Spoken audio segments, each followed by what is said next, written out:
you guys can see, right? Yeah, it's visible. Okay. So boost your business with Facebook ads. Actually, the topic's going to be interesting.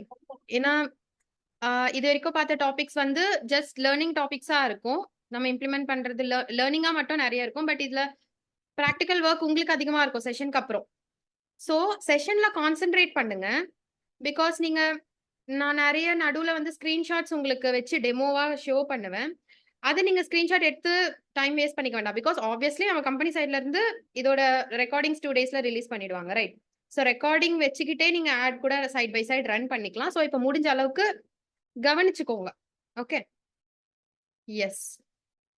So இப்போ இந்த பிரசன்டேஷன்ல we are going to see 5 topics. First, what is Facebook ad, எதுக்கு இது, and இந்த how to run adsல தான் கொஞ்சம் டீடைல்டா பார்ப்போம். எப்படி ஆட் ரன் பண்றதுங்கிறது from A to Z. And then நான் சொன்ன மாதிரி ஆடை வந்து அஃபிலியேட் மார்க்கெட்டிங்க்கு பண்றதா இருந்தா நீங்க எப்படி யூஸ் பண்ணிக்கணும், இல்ல இது நீங்க ஃப்ரீலான்ஸ்க்கு பண்ணி ப்ராஃபிட் எடுக்கதா இருந்தா அப்படி எப்படி யூஸ் பண்ணிக்கணும். தென் காமனா இப்போ பிகினரா இருக்கீங்க இந்த ஃபேஸ்புக் ஆடுக்கு, அப்போ கண்டிப்பா டூஸ் அண்ட் டோன்ட்ஸ் தெரிஞ்சுக்கணும். That's it. ஓகே, ஸோ ஆடுன்னு சொல்லிட்டு இருக்கோம். வாட் இஸ் ஆட்ஸ் மேனேஜர்னா என்ன? Guys, it's nothing. நீங்க வந்து ஒரு வீடியோ வந்து கிரியேட் பண்றீங்க, அது நீங்க இன்ஸ்டாகிராம்ல போடுறீங்க. பிரைவேட் அக்கௌண்டா இருந்தா உங்களோட ஃபாலோவர்ஸ் மட்டும் பார்க்க முடியும். பப்ளிக் அக்கௌண்டா இருந்தா யாராச்சும் இன்ட்ரெஸ்டடா வந்து அவங்களா வந்து பேஜை பார்த்தா உண்டு. இல்ல கொஞ்சம் நம்மளோட வியூஸ் கொஞ்சம் அதிகமாச்சுன்னா ரேண்டமா அவங்களோட ஃபீட்ல காமிக்கும் நம்மளோட ரீல்ஸ். இது நார்மல், நம்ம ஏதோ பேமெண்ட் பண்ணி பண்ண போறது இல்லை. பட் ஸ்டில் நம்மளோட ரீல்ஸ் அந்த அளவுக்கு ரீச் ஆகல. ஸோ ரீலுக்கு ஒரு வீடியோ கிரியேட் பண்றீங்க இல்லையா, அதே வீடியோவை தான் ஆடா போட போறோம். ஆட்னா நீங்க ஒன்னும் ஆட் மாதிரி நம்ம போய் அட்வர்டைஸ்மெண்ட் நடிக்க போறது அப்படிலாம் கிடையாது. நார்மலா நீங்க கிரியேட் பண்ண ஒரு வீடியோ, ஓகே, அதை நீங்க ஆடா போட போறீங்க.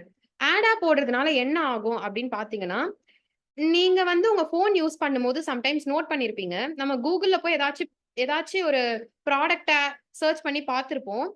இன்ஸ்டாகிராம்ல வந்து அதோட அட்வர்டைஸ்மெண்ட்லாம் வரும். நமக்கு இன்ஸ்டாகிராம்ல அதோட அட்வர்டைஸ்மெண்ட் காட்டும். ஸ்டோரிஸ் பார்த்துட்டு இருப்போம், அப்ப நடுவுல ஏதாச்சும் ஒரு அட்வர்டைஸ்மெண்ட் வரும் ஸ்டோரியிலேயே. இல்ல ரீல்ஸ் பார்க்கும்போது கீழே ஷாப் நவுன்னு வரும், ஸ்பான்சர்டு பை அப்படின்னு வரும், ரைட்? அதெல்லாம் தான் ஆட். அவங்க பே பண்ணி நம்மளோட ஃபீடுக்கு நம்ம அந்த ரீல அந்த ஆடை பாக்குற மாதிரி புஷ் பண்றாங்க அந்த வீடியோவை. யாருன்னா இந்த ஃபேஸ்புக் ஆட்ஸ் மேனேஜ்மெண்ட். ஏன்னா நம்ம பே பண்றோம், நம்ம ஆட் வந்து நம்ம வீடியோ இத்தனை பேருக்கு ரீச் ஆகணும் அப்படின்னு நம்ம பே பண்ணி செட் பண்றதுனால இத்தனை பேருக்கு நம்மளோட வீடியோ வந்து அஃப்கோர்ஸ் போய் ரீச் ஆகும். ஓகே, அதுக்காக தான் பண்றோம். அண்ட் இதுல வந்து எப்போ ஆடை ரன் பண்ணணும், எந்த லொகேஷன்ல ரன் பண்ணணும் நம்ம டிசைட்